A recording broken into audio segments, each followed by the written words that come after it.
Welcome to we talk.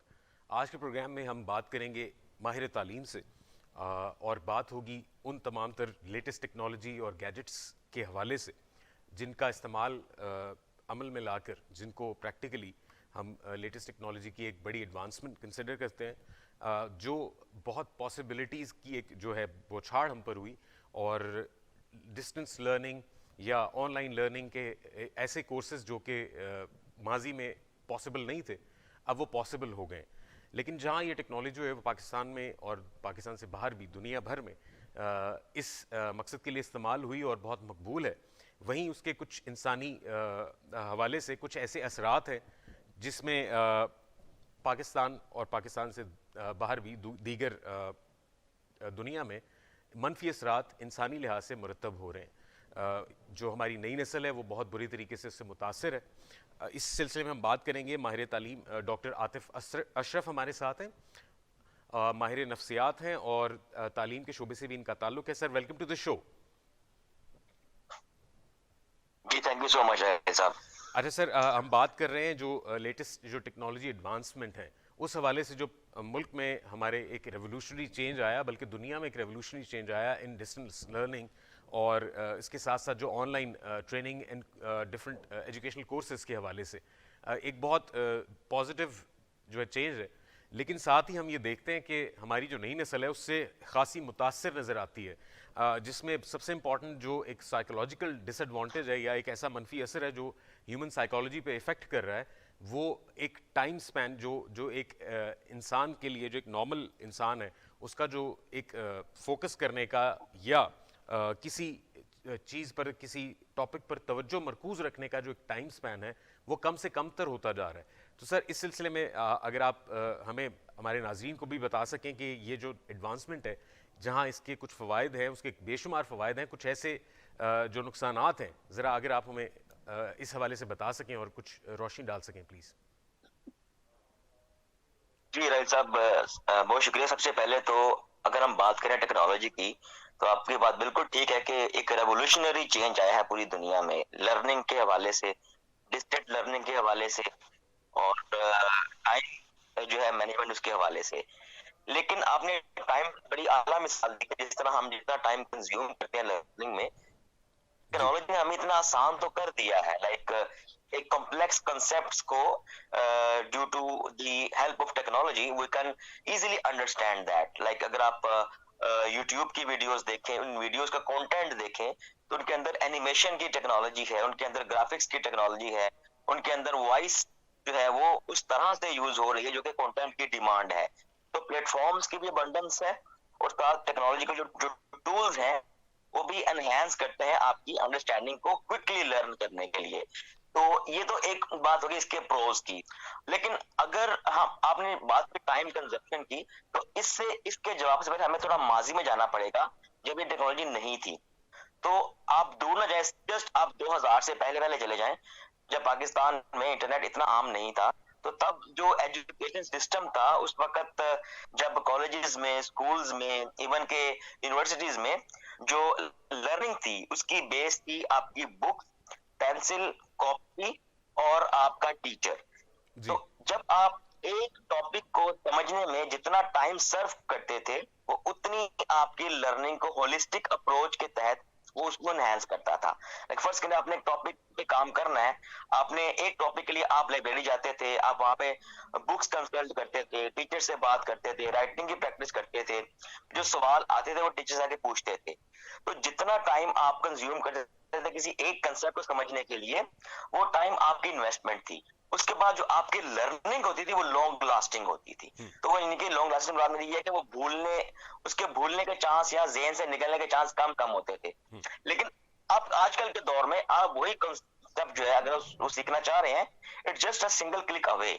लेकिन इसका नुकसान क्या है, जो आजकल जो प्रैक्टिस में हम देखते रहे स्टूडेंट्स को, वो बहुत जल्दी से थ्रू टेक्नोलॉजी वो उस कंसेप्ट को फौरी तौर पे समझ तो लेते हैं, लेकिन ये उनका जो नॉलेज है वो लॉन्ग लास्टिंग नहीं होता, ये शैलो नॉलेज होता है, क्योंकि जितना टाइम आप कंज्यूम कर रहे हैं कि समझने में, और उसको फिर आप जब इलेबोरेट करने की बारी आती है, जब आप एग्जाम्स में जाते हैं, उस चीज को, उस कंटेंट को इलेबोरेट करते हैं, तो देन वहां पे आप एक पैराग्राफ के बाद बस हो जाती है। तो जो होलिस्टिक अप्रोच है लर्निंग की, वो मुतासिर हो रही है, इसमें कोई शक नहीं है कि हमारे जो स्टूडेंट्स हैं उनको technology, they are very technological savvy, लेकिन उनका जो यूज है वो उस तरह से प्रोडक्टिव उनको भी नहीं आया। इसके लिए डिजिटल मीडिया लिटरेसी की शायद जरूरत है, सीखने की। ये हमारे गैजेट्स हैं, they are very helpful in giving a learning environment, but a student can not know कि उस लर्निंग एनवायरनमेंट को अडॉप्ट किस तरह से करना है। लाइक बहुत सारे ऐसे रिसोर्सेज हैं जो आपको क्विकली चीजें सिखाते हैं, कंसेप्ट क्लियर करवाते हैं, लेकिन बहुत सारे सोर्सेज की ऑथेंटिसिटी पे क्वेश्चन मार्क है। और इसी तरीके से जब जब आप इन टूल्स से फेमिलियर हो भी जाते हैं, तो देन इस मोबाइल के अंदर जो कि ये कन्वर्ज्ड मीडिया है, एक स्मार्टफोन है, एक टैब है, उसके अंदर आपकी एप्लीकेशन इंस्टॉल्ड है, तो आप एक चीज पे फोकस कर रहे हैं, पढ़ रहे हैं, साथ ही एक नोटिफिकेशन आ रहा है व्हाट्सएप का, फिर आ रहा है ट्विटर का, फिर आ रहा है फेसबुक का, तो आप डिट्रैक्ट हो जाते हैं। तो ये जो आपकी आपकी लर्निंग का फोकस है, ये भी डिफोकस हो रहा है इसी टेक्नोलॉजी की मदद से। तो आप एक तो फोकस नहीं है, दूसरा आप अगर इसी गैजेट को अगर आप यूज करते हैं फॉर फुली अंडरस्टैंडिंग के लिए, इस पे आप टाइम गुजारते हैं, बेशक वो यूट्यूब है, ई बुक है, वेबसाइट्स हैं, आर्टिकल्स हैं, ऑथेंटिक वेबसाइट्स हैं, आप उनको एक्सप्लोर करते हैं, उस पर टाइम पास करते हैं, बाद में उसकी प्रैक्टिस करते हैं, जिसे आप कहते हैं हैंड्स ऑन प्रैक्टिस।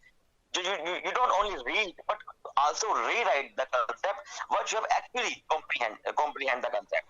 तो अगर ये प्रैक्टिस नहीं स्टूडेंट्स कर रहे, तो देन टेक्नोलॉजी का जो है फायदा जरूर है, लेकिन वो नॉलेज की जो लॉन्ग लास्टिंग एक होता है ना, कि आपके पास मेमोराइज करना या उसको एक मवाद आपके जहन में होना, उसको एलेबोरेट करना, वो मेरे ख्याल में कि उसका जो मार्जिन काफी कम हो जाता है, अनलेस अगर आप बुक्स कंसल्ट नहीं करते, अगर आप बुक्स को टाइम नहीं देते, लाइब्रेरीज नहीं जाते, तो ये टेक्नोलॉजी आपको हेल्प तो कर रही है, लेकिन लॉन्ग लास्टिंग ये आपकी जब आप अपना नॉलेज अप्लाई करते हैं, तब आप वहां पे मार खाते हैं। सर बिल्कुल, और एक रिसर्च के मुताबिक सोशल मीडिया जो एप्लीकेशंस हैं, जैसे आपने जिक्र किया जिनका, उनमें से कुछ आपने जिनको नाम भी जिनका नाम लिया, उनके साथ साथ कुछ ऐसी और एप्लीकेशंस हैं जो हमारे फ़ोन्स पर, हमारे टैब्स पर हमारी यंगर जनरेशन जो है वो यूज़ करती है, और उसके अंदर जो कंटेंट है, उस कंटेंट की जो ड्यूरेशन है वो कुछ सेकंड्स या उससे बढ़ के कुछ मिनट्स, या 1 मिनट या एक से कुछ ज़्यादा मिनट जो हैं, वो उसकी total duration of that content है।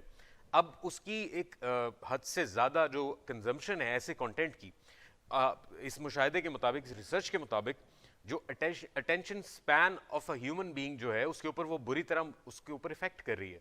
और हमारी नई जनरेशन जो है, अगर हम खुद अपने बच्चों की बात करें, तो उनसे भी आपको बड़ा मोहतात होकर बात करनी पड़ती है, क्योंकि अगर बात लंबी हो जाए, तवालत पकड़ जाए, उनके उस अटेंशन टाइम स्पैन से बढ़ जाए, तो वो तवज्जो चाह के भी नहीं मरकूज कर पाते।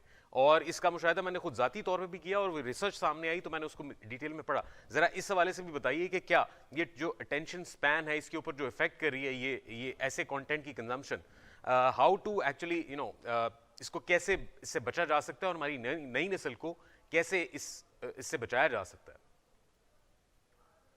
जी बिल्कुल, वैसे अभी आपने बड़ी अच्छी बात की है। इसे जैसे कि हम जिस इरा में रह रहे हैं, डिजिटल इरा में, ये इंफॉर्मेशन बम्बार्डमेंट हो रही है, हर तरफ से हो रही है। और इसकी मिसाल एग्जैक्ट मैं वैसे दूंगा, media, because I have been a media person. तो जब हमने मीडिया ज्वाइन किया, न्यूज चैनल ज्वाइन किए, उस वक्त जो आपकी जो सुर्खियां होती थी, हेडलाइंस जिसे आप कहते हैं बुलेटिन के शुरू में, तो वो 4 या 5 होती थी। इसके बाद डिटेल्ड बुलेटिन होता था, हर खबर की तफसील आती थी। तो हम उस वक्त ये हमारे जो सीनियर लोग कहते थे कि यार ये टीवी ने आके ना खबरों का बेड़ा गर्क कर दिया।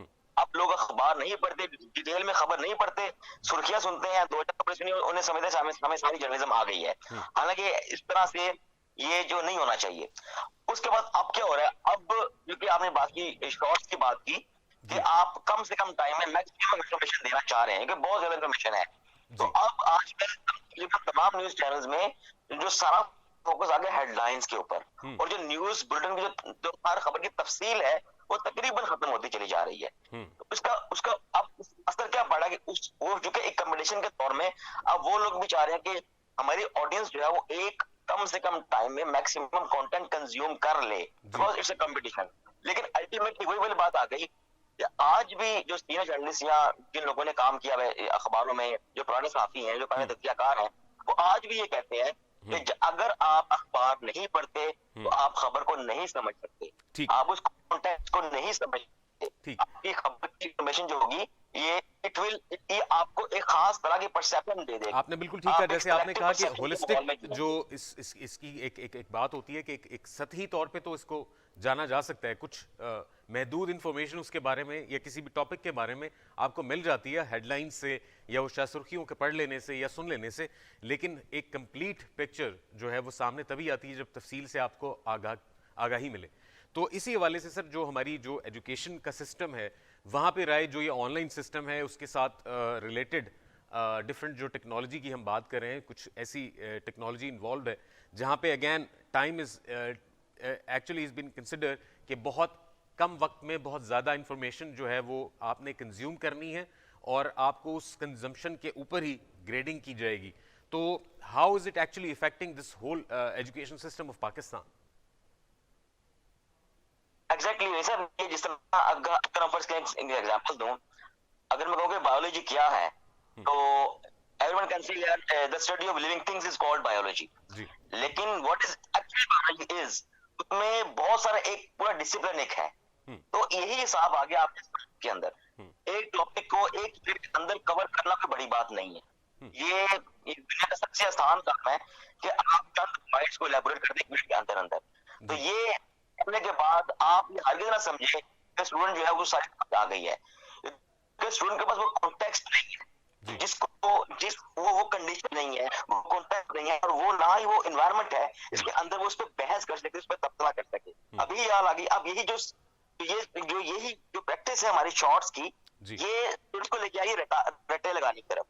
अब they just want a readymade content, ये क्वेश्चन इसका ये आंसर है, as it is we want a question paper just like that we can write our answers and that's it। और अगर आप थोड़ा सा ट्रिकी क्वेश्चन कर दें तो यार आप how can you apply your concept in a different condition, तो वहां पे वो ब्लैंक हो जाएंगे। ये जरूर है असल इन शॉर्ट्स का, ऐसी वीडियोस का, तो बच्चों को, इन स्टूडेंट्स को लर्निंग तो करवा रही हैं, लेकिन 360 डिग्री का जो कंसेप्ट है वो पॉसिबल है ही नहीं जब तक आप डिटेल्ड में बुक्स को डिस्कस ना करें, उसमें डिटेल में ना पढ़ें। तो मेरे ख्याल में ये शैलो नॉलेज क्रिएट हो रहा है और इस नॉलेज की application just to get good grades के तौर पे देखी जा रही है। तो अल्टीमेटली पता बैठ रहा है पूरे तालीमी निजाम का, और यही डॉक्टर्स, यही इंजीनियर जब फील्ड में जाते हैं तो वही चीजें आगे ट्रांसलेट होती हैं।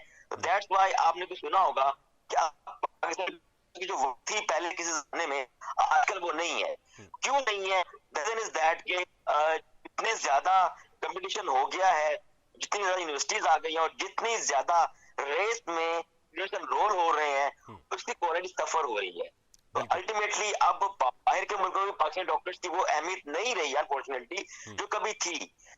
अब इवन कि आप निकाल के देख लें, पाकिस्तान में 6000 प्लस PhDs बेरोजगार हैं, डॉक्टर्स बेरोजगार हैं, इंजीनियर्स बेरोजगार है, बिकॉज मार्केट में सैचुरेशन हो चुकी है। और क्यों हुई है? क्वालिटी वाला बंदा नहीं मिलता। सर इसमें एक इम्पोर्टेंट क्वेश्चन है, वो मैं आपसे जरूर चाहूंगा कि आप उसके ऊपर रिस्पॉन्ड कीजिए। ये आपने जिस तरह जिक्र किया कि ये जो एजुकेशन सिस्टम है, इससे निकलकर जब एक फाइनल एक प्रोडक्ट जो है वो मार्केट में जाती है, वो अपनी प्रैक्टिकल लाइफ में जब जाते हैं, जब डॉक्टर्स, इंजीनियर्स या पायलट्स या दीगर जो शोबाजात हैं, उसमें उनकी जो परफॉर्मेंस है वो basically I think it's not up to the mark according to the international standards. तो प्रॉबेबली हमें अपने तमाम तर तालीमी निज़ाम और उसके अंदर जो ऑफ़र किए जाने वाले जो सिस्टम के अंदर जो हमारे डिग्री प्रोग्राम्स हैं या दीगर जो और प्रोग्राम्स हम ऑफ़र कर रहे हैं, उनको रीडिज़ाइन करने की ज़रूरत है। आप क्या समझते हैं सर, ये कितना इम्पोर्टेंट है? सब रीडिज़ाइन बेशक कर लें, लेकिन मेरे ख्याल में स्टूडेंट्स को बुक्स की तरफ वापस ले जाने की जरूरत है, क्योंकि बच्चों की लर्निंग पीछे रह गई है, टेक्नोलॉजी बहुत आगे चली गई है। लर्निंग टेक्नोलॉजी से मैच नहीं हो पा रही, मिस मैच है। जितना उन लर्न कर सकते हैं टेक्नोलॉजी को यूज करके, वो नहीं कर रहे। इस तरह एग्जांपल देता हूं मैं कि बच्चों को हर मोबाइल में कैमरा है, अच्छे से अच्छा कैमरा है, कैमरा कहाँ पहुंच गया है, लेकिन बच्चों को फोटोग्राफी नहीं आई, बच्चों को वो स्टैटिक्स कंसिस्टेंस नहीं आई, सेम इज द केस हुई है कि लर्निंग नहीं आई, टेक्नोलॉजी बहुत आगे, तो थैंक उस यू सो लर्निंग को मच स्ट्रगल डॉक्टर साहब करने फॉर के आगे योर लेके जाना। सर, आपके टाइम का बहुत शुक्रिया डॉक्टर साहब। हम अभी बात कर रहे थे डॉक्टर साहब से, और हम ये इस पे डिटेल में मज़ीद हम बात करेंगे और करते रहेंगे कि ये इफ़ेक्ट कैसे पॉसिबल हुआ और इससे कैसे बचा जा सकता है। इन तमाम तर गैजेट्स और लेटेस्ट टेक्नोलॉजी का जो इफ़ेक्ट हो रहा है, जो नेगेटिव इफ़ेक्ट है हमारी नई नस्ल, आइंदा नस्ल के हवाले से, हम जो कुछ मोहतात तरीके से अगर डेवलपमेंट के साथ चलें और दुनिया के मुताबिक भी अपने आप को जो है वो प्रिपेयर करें, तो शायद इससे बेहतर रिजल्ट्स आएंगे। अभी प्रोग्राम में वक्त हुआ एक ब्रेक का, ब्रेक के बाद वापस आते हैं, हमारे साथ रहिएगा।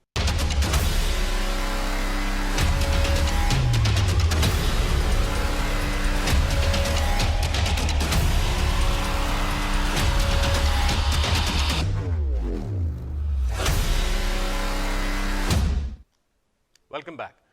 प्रोग्राम में ब्रेक से पहले हम बात कर रहे थे मुल्क के तालीमी निज़ाम के हवाले से और लेटेस्ट टेक्नोलॉजी एंड गैजेट्स के इस्तेमाल ने जहाँ डिस्टेंस लर्निंग को और दीगर ट्रेनिंग और दूसरे मामलात को बेहतर किया है, वहीं कुछ मनफी असरात भी मुरतब हुए। अब ब्रेक के बाद हम वापस आए और हमारे साथ मौजूद हैं सीनियर सहाफ़ी वारिस रज़ा साहब। Sir, welcome to the show.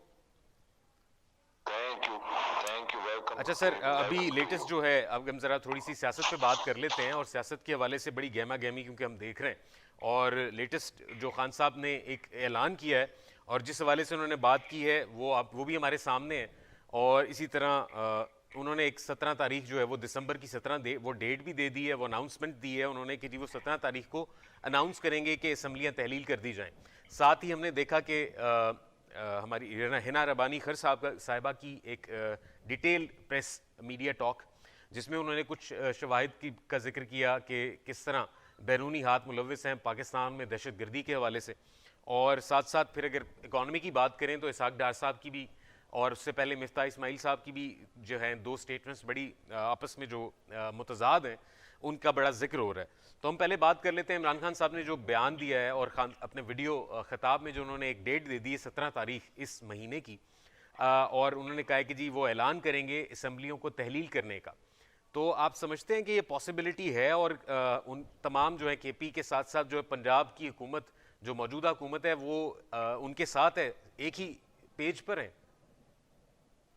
देखिए, इसमें राइट मसला ये है कि अव्वल तो मैं ये समझता हूँ कि जो असेंबली तहरीर करने का जो तरीका होता है वो बहुत ही जो है वो जिसको कहना चाहिए ना खुफिया होता है, यानी ये कि वो किसी को बताया नहीं जाता और जो है वो उसकी इत्तलात नहीं दी जाती, यानी खबर के जरिए उसकी देश नहीं दी जाती।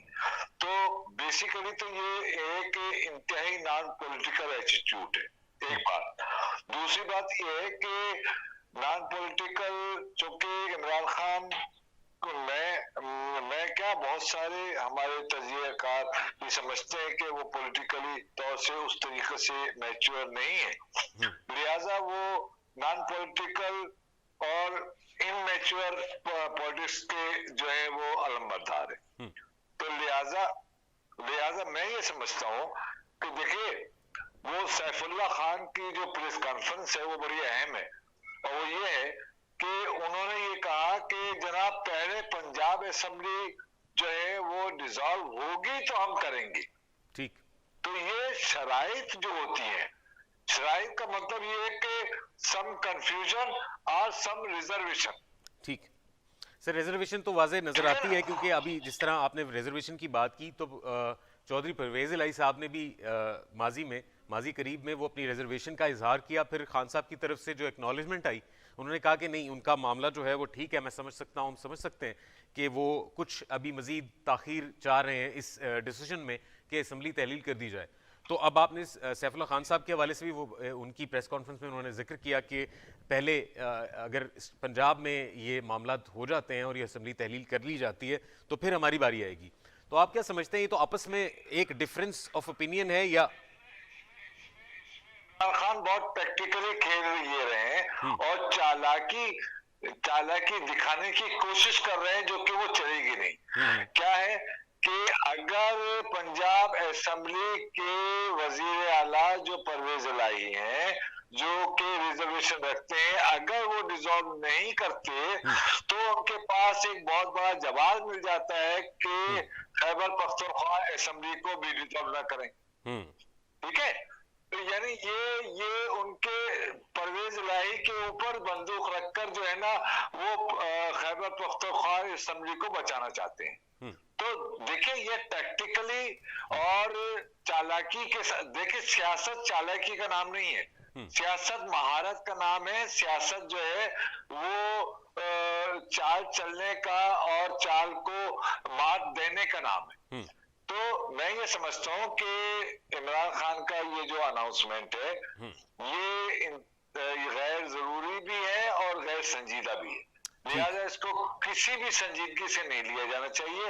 और संजीदगी से इसलिए नहीं लिया जाना चाहिए कि जब आप डिसॉल्व करने की बात करते हैं तो डिसॉल्व ऑफ असेंबली एक ऐसा खुफिया काम होता है जो कि दूसरे को यानी अपनी अपोजिशन को या नूलिंग को ये मौका नहीं देता कि वो वोट ऑफ कॉन्फिडेंस ले आए।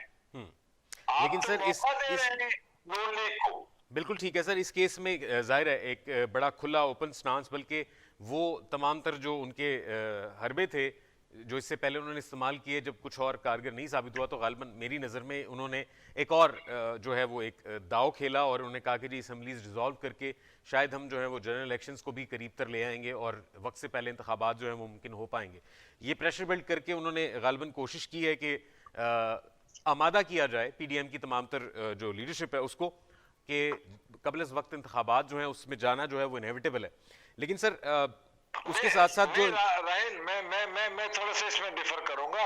बात ये है कि ये बुनियादी तौर से अनाउंस करके जो है पॉलिटिकल जो गलती है जी जो ये कर बैठे हैं, ये 26 नवंबर को अनाउंसमेंट जो डिसॉल्वेशन ऑफ असेंबलीज का जो अनाउंसमेंट है उसको जो करके ये गलती कर बैठे हैं, ये असल में उससे भागना चाह रहे हैं। और भागने का रास्ता जो है ना नून लीग के जरिए कि वो वोट ऑफ कॉन्फिडेंस लाए, लिहाजा vote of confidence no confidence जब लाएगी नून लीग तो इनके पास एक बहाना मिल जाएगा कि जनाब मैं इसलिए डिसॉल्व नहीं कर सका कि नून लीग नो कॉन्फिडेंस का वोट ले आई।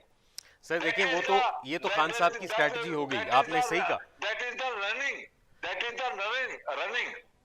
ठीक, आपने आपका पॉइंट जो है वो बिल्कुल उसी तरफ इशारा कर रहा है कि ठीक है खान साहब की स्ट्रैटेजी तो बड़ी क्लियर हमारे सामने है और उन्होंने गालिबन आपके मुताबिक जो है वो एक ऐसा दाव खेला जो कि उनकी इमेच्योरिटी को साबित करता है या जाहिर करता है उनकी इमेच्योरिटी पॉलिटिकली। तो लेकिन सर दूसरी तरफ अगर हम देखें PDM और उनसे मुंसलिक जमातें, उससे मुंसलिक जमातें जो हैं उनका जो रद्द अमल है या उनका जो लाहे अमल है वो भी किसी कदर हमारे सामने जो है वजाहत के साथ नहीं मौजूद और उनकी जो स्ट्रैटेजी है वो भी किसी तरह काउंटर स्ट्रैटेजी नहीं लगती और बड़ी मुबहम है, क्योंकि वो कभी बात करते हैं कि मुल्क में क्योंकि इस वक्त जो बहरान है वो शायद मईशत का बहरान है, मुल्क में जो है हमें IMF से भी बहुत सारी डील्स करनी है, पेट्रोलियम मसनूआत के ऊपर जो है वो कल हमने देखा कि कैसे वो एक बाकायदा पेट्रोलियम मसनूआत की कीमतों को जो है उसका तयन किया गया और उसके ऊपर फिर इसहाक डार साहब ने कहा कि जी 50 पर लीटर की जो एक मजबूरी है हमारी वो हमें करनी पड़ेगी।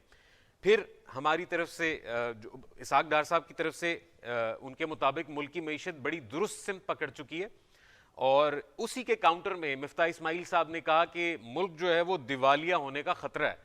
अब ये इतनी आपस में जो इख्तलाफात हैं वो तो अपनी तरफ वो एक तरफ, लेकिन एक ही पार्टी के दो रिप्रेजेंटेटिव्स और एक खास पोर्टफोलियो के लिए जो जाने जाते थे, एक थे और एक हैं, यानी कि वजारत खजाना, इनके आपस में क्योंकि जाहिर है there is no strategy behind, मुझे लगता है कि यहाँ पे वो भी बहुत क्लियरली जो है एक्सपोज हो रहा है कि उनके पास भी कोई ऐसा पॉइंट नहीं है कि वो बहुत मेच्योरली सियासत को खेल रहे हैं। आप क्या समझते हैं? ये है कि तुम्हारा एक किसी हद तक पॉइंट वैलिड है कि स्ट्रेटेजिकली जो है ना वजारत खजाना के दो अहम हुकूमती अरकान जो है ना उनके तजादात आपको नजर आ रहे हैं, ठीक है। लेकिन मैं ये समझता हूँ कि ये तजादात जो है वो तजादात नहीं है बल्कि ये पॉलिटिकल मूव है और पॉलिटिकल मूव इसलिए है कि ताकि वो जो इमरान खान का जो फेमिना है उसको जो है वो जो डिरेल भी करें और उसको वो कम भी करें, ये उनके स्ट्रेटेजिकल मसला है। ठीक, यानी वफ्ता इस्माइल और जो हमारे डार साहब हैं उनके इख्तलाफात को आप इस तराजू में देखें कि ये एक पॉलिटिकल चाल है और उसके अलावा कुछ नहीं है, पॉलिटिकल एक मूव है। देखिए पॉलिटिकल मूव जो है ना वो दानिशमंदी की अलामत होती है। वो उस पॉलिटिकल मूव से उस डाइवर्जन करना चाहते हैं इमरान खान की सियासत को। तो इमरान खान अगर या उसके चाहने वाले अगर उसको नहीं समझ रहे तो ये नून लीग की कामयाबी है, इमरान खान की नाकामी। ठीक सर, या आपने डाइवर्जन की बात की, उसके हवाले से मेरा एक पॉइंट है, आप काइंडली इसको रिस्पॉन्ड कीजिएगा कि अभी हमने जिक्र किया था प्रोग्राम के स्टार्ट में, इस सेक्शन के इस हिस्से के स्टार्ट में, कि 2 प्रेस कॉन्फ्रेंसेस जिसमें राना सनाउल्लाह साहब और हिना रब्बानी खर साहिबा की जो है आज की प्रेस कॉन्फ्रेंस जो है उसमें उन्होंने बताया, कुछ डिटेल्स दी कि कैसे शवाहिद मौजूद हैं पाकिस्तान में दहशतगर्दी के हाथ जो हैं वो कहाँ तक जाते हैं, उनके ताना बाना कहाँ तक जुड़ता है। तो उसके साथ साथ ये दूसरी तरफ जो पाकिस्तान के मईशत का जो कबाड़ा है वो जो निकल चुका है, वो दिवालिया जिसको हम अनाउंस करें या ना करें, पहले भी जो माजी की गवर्नमेंट रही है उसमें भी जो वजारत ख़जाना थी वो उनके रिप्रेजेंटेटिव्स ऑन रिकॉर्ड ये कह चुके हैं कि Pakistan as an entity is bank corrupt. वो हम माने या ना माने, मैं बात कर रहा हूँ शब्बर जैदी साहब की।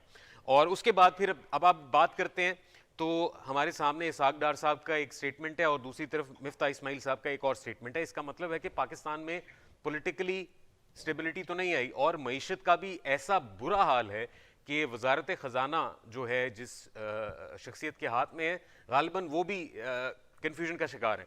तो ये इस मौके पर ऐसी डाइवर्जन क्रिएट करना कि मुल्क के जो असल मसाइल हैं, मुझे जो लगता है मेरी तज्ज़िये के मुताबिक मुल्क के जो असल मसाइल हैं उनसे एक डाइवर्जन क्रिएट करने की कोशिश नहीं। आप क्या समझते हैं ये जो गुज़िश्ता जो 2 प्रेस कॉन्फ्रेंसेस हुई हैं?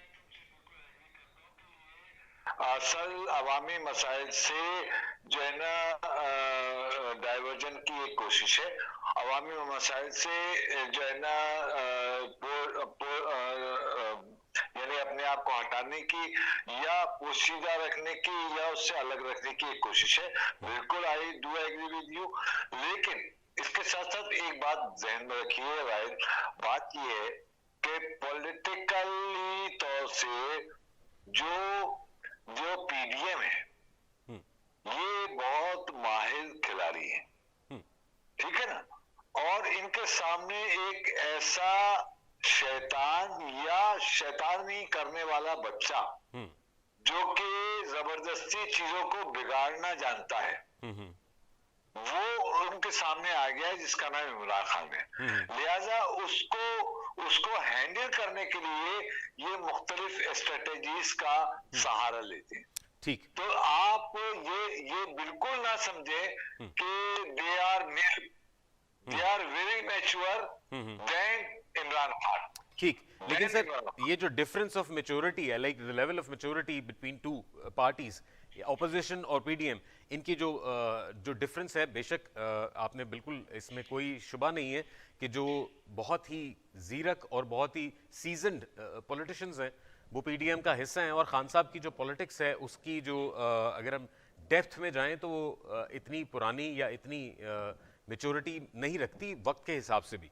लेकिन सर क्या ये बात आप जब कर रहे हैं उस वक्त हमें ये तमाम तर मामलात भी मद्देनज़र रखने होंगे कि आईएमएफ समेत दीगर जो इदारे हैं वो बहुत केयरफुली वॉच कर रहे हैं पाकिस्तान की इस वक्त इंटरनल जो एक्टिविटी चल रही है, पॉलिटिकल एक्टिविटी चल रही है, ख़ास तौर पे उसके ऊपर नज़र रखे हुए हैं।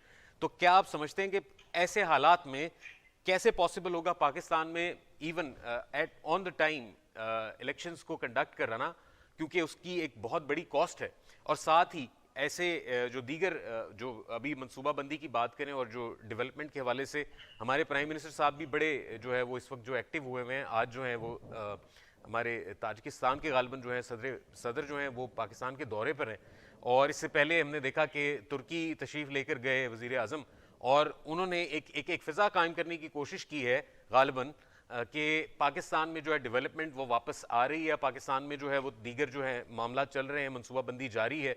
और हकीकत ये है कि इस वक्त पॉसिबल नहीं है, हुकूमत के पास गालिबन वो ज़राए भी मौजूद नहीं है कि मशीनरी को, यानी कि मशीनरी में जो भी जितने भी मौजूद जो एम्प्लॉयज़ हैं उनको पे ऑफ कर सके। सर ये हालात हैं हमारे इस वक्त रियलिटी बेस्ड। तो आप क्या समझते हैं ये जो जितने भी गिमिक्स किए जा रहे हैं ultimately what will be the result, और वो कितना डैमेजिंग है फॉर पाकिस्तान एंड इकोनॉमी? हाँ, देखिए इसमें बड़ी अहम बात आपने कही और बड़ी दिलचस्प बात मैं आपको बताऊं कि इसमें जो देखिए, एक तो पहली बात बिल्कुल क्लियर हो जाए कि ये इलेक्शन नहीं करवाएंगे, सुन लीजिए।